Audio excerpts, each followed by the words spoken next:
Coming up next on Arizona Horizon, we'll have the latest in the VA medical care scandal.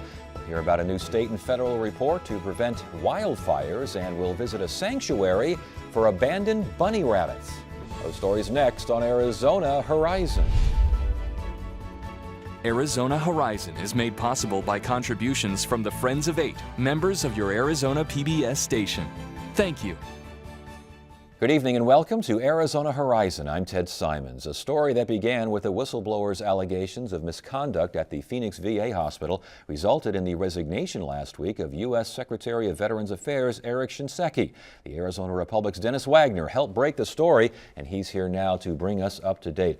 Good to have you here. Thank you so much for, again, you're doing great. We're out in front of the story all the way, so we love having you on to get the latest. The response, whistleblower response in general to the Shinseki resignation. The response from Sam Foote, the first whistleblower, and probably certainly the most significant and what come out, was actually very subdued. It was basically, you don't celebrate being right about veterans not getting the care that they deserve. The larger and more significant response in terms of the future, I think, was there may have been a problem with Secretary Shinseki and his oversight of that agency, his control of that agency, but this is not just about one guy in charge. This is about a bureaucracy, it's about an institution, and I think that there's a pretty widespread view that there needs to be reforms in addition to change of leadership. So we're talking culture as much, if not more so, than leaders. We're talking culture, we may be talking legislation, policy. There's a whole gamut of different areas that I think people are looking at to see how can we fix a broken system. Before we get to that and the ideas for reform, what changes, what tangible changes are there now at the Phoenix VA hospital? The three of the top, they call their leadership group of five the Pentad. Two of the members of the Pentad, the director Sharon Hellman and a deputy director Lance Robinson, have been placed on administrative leave. An additional person who they haven't named has been placed on administrative leave. In addition, the director of the Southeast Regional VA healthcare system, Susan Bowers, was planning to retire in a month, and just last week she retired early. In addition to that, right now there were 1,700 patients identified in an Inspector General report who were not on the electronic waiting list, so they were basically this so-called secret list, if you want to put it that way. Those 1,700 are being contacted by phone, and if they can't reach them by phone, by registered letter or certified mail, I can't remember which, told, here's our situation, you were off the list, we're going to try to get you in as soon as we can, when would be a convenient time to see you. We're still getting information on how successful they've been to achieve that. And again, these are 1,700 people who signed up for initial appointments and never made it on any list? Well, they were on a list, but it wasn't the electronic waiting list that they should have been the on. Formal list. Yeah. They were kind of left off of that. My goodness. Okay, Steve Young, still the interim director. Steve Young is the interim director, while Director Hellman is on administrative leave. And we do not know what happens to Director Hellman. I mean, before his resignation, Secretary Shinseki on Friday gave a talk to a veterans group, and during that talk he said they were in the process of doing something about the Phoenix leadership, but he didn't say what, and we have not learned yet what that was about. As far as you mentioned Susan Bowers, again, who is she? It sounded, the initial reports that she abruptly left the job, but you're saying she was going to retire in a month anyway? She abruptly left a month early, but she was going to retire anyway. She was a regional director of what's called VISN 18. It's a Southwest Regional Healthcare Network, and it is kind of the umbrella organization over the Phoenix VA as well as VAs in New Mexico and West Texas. Okay, let's get back to reforms as you referred to earlier. What is being discussed? It sounds as though there are options all over the place right now. Give us an example of what's being discussed. One example that's concrete is there are bills right now that have been offered in the House and the Senate to increase the accountability in the VA by creating a greater authority to fire employees for wrongdoing or negligence or that kind of misconduct. within the VA, there's a perception that the civil service system has created such protections for managers, especially middle managers, that they're not able to root out that those who don't belong there anymore. Is there a way to get more information to the Eric Shinsekis, of the next Eric Shinseki, if you will, so that they would even have the opportunity to make those moves? It sounded like he didn't know what was going on. It was always difficult for me to understand what the secretary was saying because it seemed like it wasn't in touch with his own, the Inspector General reports that had come to him about this wait time issue repeatedly over the past 7 or 8 years, the GAO report that outlined it in numerous facilities, the same problem. So it was always hard for me to understand whether he wasn't being clued in or he was acting oblivious to it. So I don't know the answer, but I think in any organization that down the chain of command accountability reflects how well the boss is showing his colors. Yeah, or at least is paying attention to what's going on there. Are there thoughts of just simply overhauling the whole thing? I'm not sure if it's considered an institution or an agency too big to die or too big to be killed, or however you want to put it. If you just tried to start all over, you'd end up starting all over with what you had to before to a large extent, because it's a bureaucracy that can't change that much. You've got thousands of employees, millions of records, millions of clients.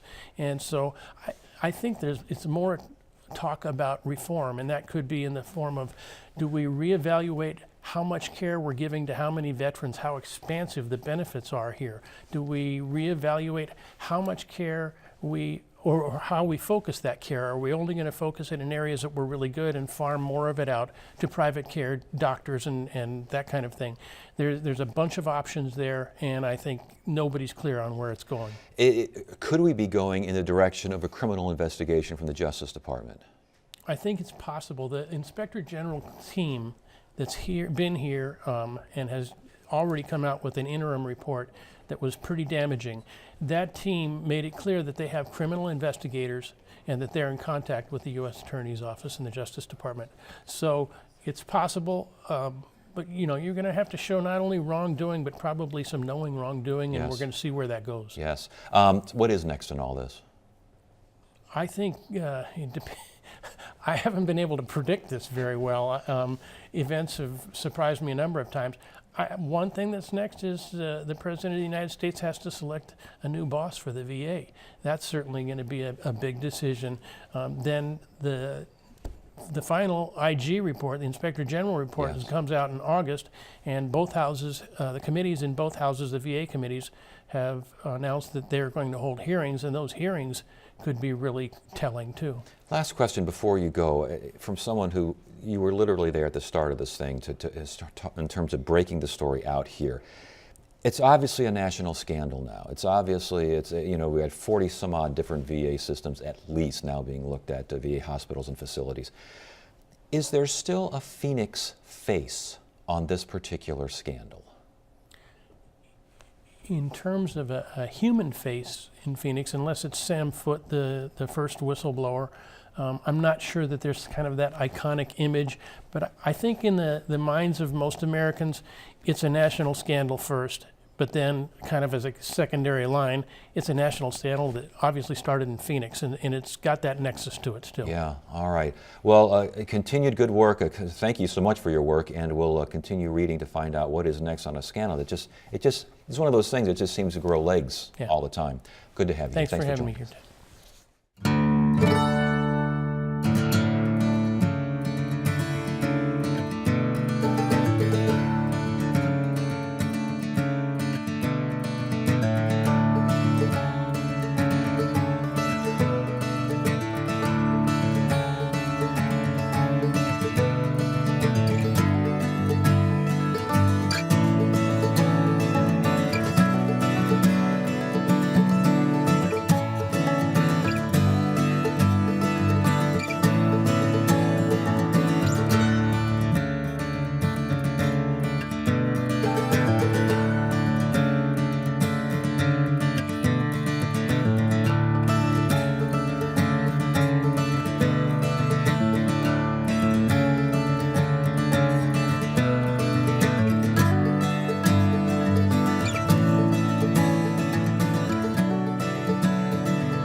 State and federal agencies are joining forces on a new wildfire prevention campaign called One Less Spark, One Less Fire. Here to tell us about the effort is Helen Graham, Deputy Fire Staff Officer for the Tonto National Forest. It's good to have you here. Thanks for joining us.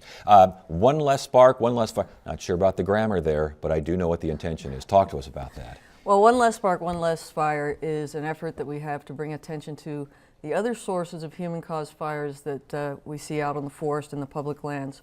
A lot of our fires, specifically on the Tonto, are caused by the traveling public.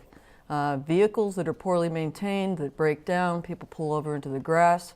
Vehicle accidents. We had the Badger fire that was on I-17 that closed things down for hours, and that was an overheated RV. Yeah, and I have the one of the campaign ads here. This is the One Less Spark, One Less Fire. And again, this one focuses on the vehicles. People don't think about that. They don't think about chains, that they're pulling chains and these sorts of things, and just literally one spark and there you go. One spark. A lot of people think that our roadside fires are caused by people discarding cigarettes, and those can happen, but dragging chains, poorly inflated wheels that blow out, people riding on the rim, just dragging material under the vehicle.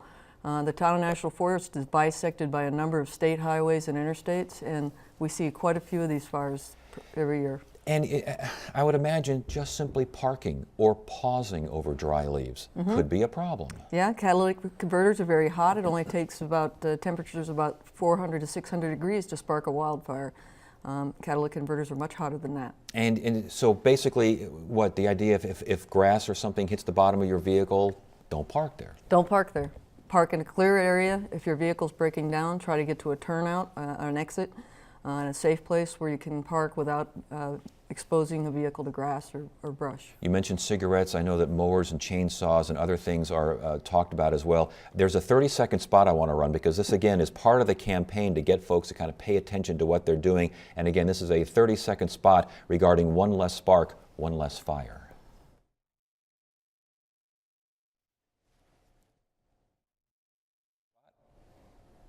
I tell you what, we'll let them get that spot ready. We'll continue the discussion as they load that up. Mowers, chainsaws, welding torches, those sorts of things. Any internal combustion engine, any welding device, cutting torches, any of those can drop slag and cause a wildfire. Okay, and here is the spot. So we're talking, obviously, the stuff handling campfires responsibly. As you mentioned, tossing cigarettes and fireworks and all those. That should be common sense, shouldn't it? It should be, and we've been in fire restrictions since mid-April. It should be common sense to put out fires, but some people don't understand that. Actually, to put a fire dead out, a campfire, you have to be able to actually stick your hand in the ashes, and it should be cold to the touch. Otherwise, we do not consider it dead out. And when we talk about the mowers and chainsaws and such, string trimmers in tall grass, is that okay? If it's not metallic, it's okay. The thing you do need to be worried about is that muffler, whether or not you have a spark arrestor on that muffler. And spark arrestors are very important. They are very important, yes. As far as the cigarettes, again, and I think you may have touched on this, the idea you toss a cigarette, hours later, that thing could still be a problem. Correct, correct. I mean, people just don't seem to understand that. Yeah, it's, I think this is part of our campaign, is to make people more aware of how their activity can affect our public lands, whether it's using their mower, driving up the road, that they need to be aware of how their activity can affect us. Discharged firearms, got to be careful. Yep, shooting, whether shooting activity because of the types of targets they're shooting, the types of rounds that they're using.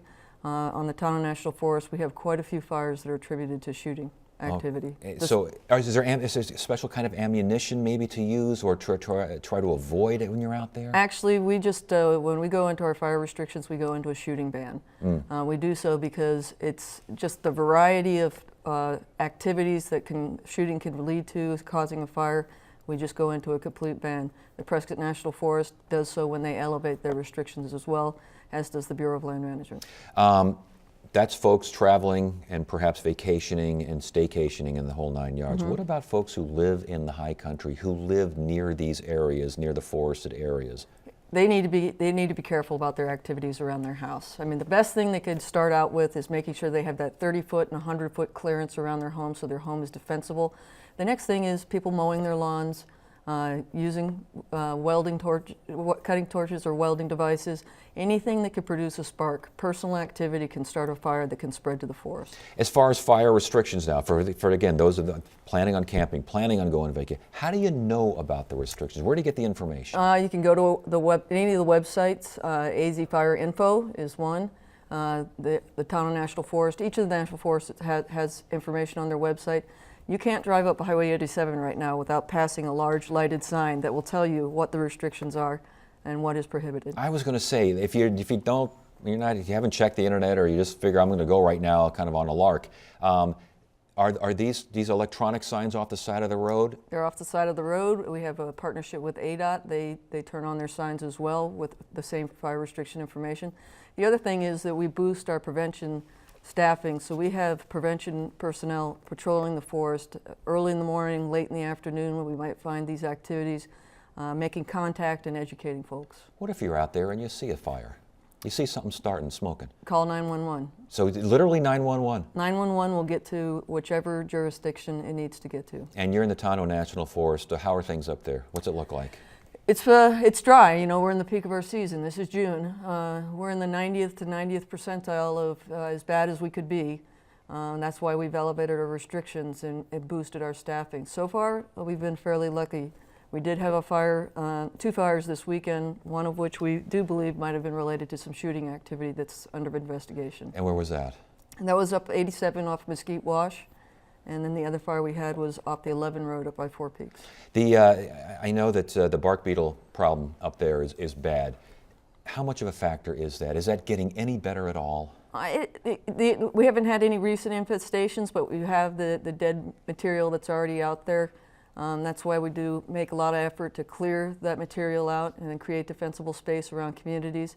The biggest thing that we're really dealing with this year is the 12 years of drought. Yeah. And the lack of winter precipitation and spring precipitation. That puts us in a bad spot.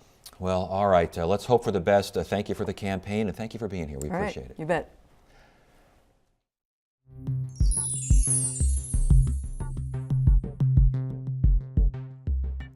Maricopa County ranks second only to Los Angeles County when it comes to pet overpopulation. Most people think of dogs and cats when looking at the issue of unwanted pets, but as producer Christina Estes and photographer Juan Magana show us, there's another animal that often needs help. When we created this, we wanted to create something that was a cheery place, a happy place. That place is Tranquility Trail, a sanctuary for domestic bunnies. That's Gigi, and she's our youngest bunny. She's 4 months old. Kelly Ames and her volunteers care for 75 bunnies at the Scottsdale shelter. Sadly, we do have a 1-year waiting list of people who are wanting to surrender their rabbits. Rabbits are actually the 3rd most surrendered animal in the shelter system, and there are very few resources for them. Sometimes they get rabbits directly from people who no longer want them.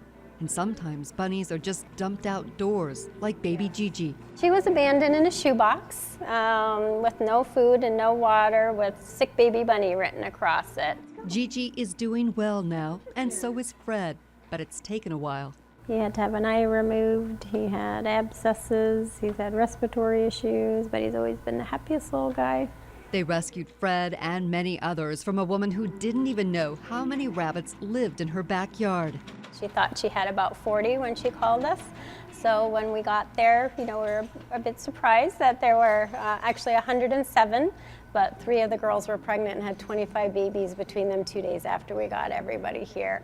That was more than 3 years ago, and they still have nearly 50 rabbits from that rescue. A lot of these bunnies have come to us from places where people haven't been very kind to them. So it's our job to teach them to trust people again. And as a prey animal, it does take a little longer for bunnies to trust new people. Kelly never rushes adoptions. She stays focused on finding the right family for each rabbit. Some are super active, some are more couch potatoes, some are really needy, some are more independent. Like this one, named Bianca. AKA Diva. She's queen bee. She just wants to do her own thing. Christine Martin visits Tranquility Trail twice a week. What, you silly? Why you silly? She volunteers to feed the rabbits and clean their rooms. I'll give them new linens or blankets. I'm actually one of the bunny's new interior designer because I like to decorate his home very special depending on the day and, you know, how he's feeling that day. This self-described cat lover says bunnies have a calming effect on her. I am definitely a bunny person now, for sure. The bunnies are all litter box trained and can run around the house just like cats and dogs. Their daily exercise includes an hour a day in one of 8 play areas. Every time I come here and I walk through that door, it is the most amazing experience for me. The compassion, the love, and the peacefulness that I feel when I'm here, just, it makes me so happy. Kelly wants others to feel that way too. That's why Tranquility Trail is open to the public 7 days a week. We have so many people come in just to visit. They've just been driving by and they're curious as to what we do. And by the end of their visit, they almost always say, wow, I didn't know bunnies were so smart, or they didn't know they were so fun, or I didn't know they had such personality. And I think once people start to see that, things will change for them.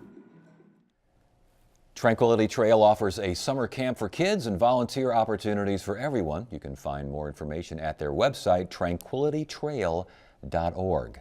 Tomorrow on Arizona Horizon, hear from State Attorney General Tom Horne on allegations that he broke campaign law, and find out about downwinders, people impacted by nuclear tests in the 50s and 60s. That's Tuesday evening at 5:30 right here on Arizona Horizon. That is it for now. I'm Ted Simons. Thank you so much for joining us. You have a great evening.